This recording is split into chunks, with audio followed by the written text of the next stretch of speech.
இந்த நேரத்தில் நம்ம மனசுல இருக்கிறத மக்கள் கிட்ட சொல்லி ஆகணும்.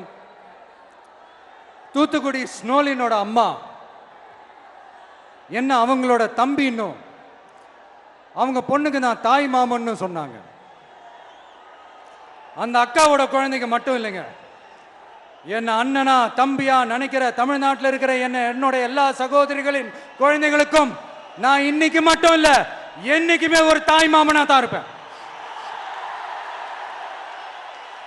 நீங்க எல்லாரும் என்னுடைய ரத்த உறவு, கூட பிறந்த பொறுப்பு. என் வீட்டு ரேஷன் கார்டில் வேணா உங்க பேர் இல்லாம இருக்கலாம், உங்க வீட்டு ரேஷன் கார்டில் வேணா என் பேர் இல்லாம இருக்கலாம். ஆனா நாம் எல்லாரும் ஒண்ணுதான், உறவுதான்.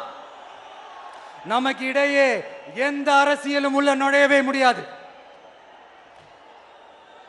என்கிட்ட இருந்து உங்களையும் உங்ககிட்ட இருந்து என்னையும் எந்த சக்தியாலும் பிரிக்கவே முடியாது.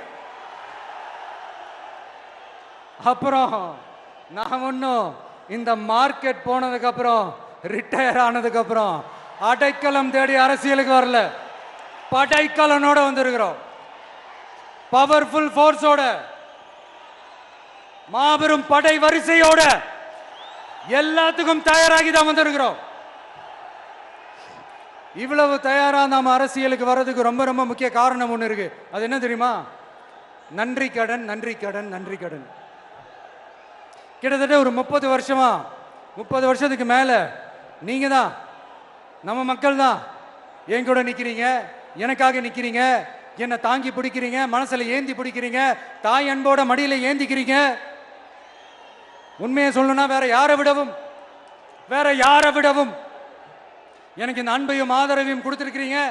என் மேல உயிரையே வச்சிருக்கிறீங்க. என்ன உங்க வீட்டில் ஒருத்தனாவே ஆக்கிட்டீங்க. நீங்க எனக்கு கடவுள் கொடுத்த வரம்.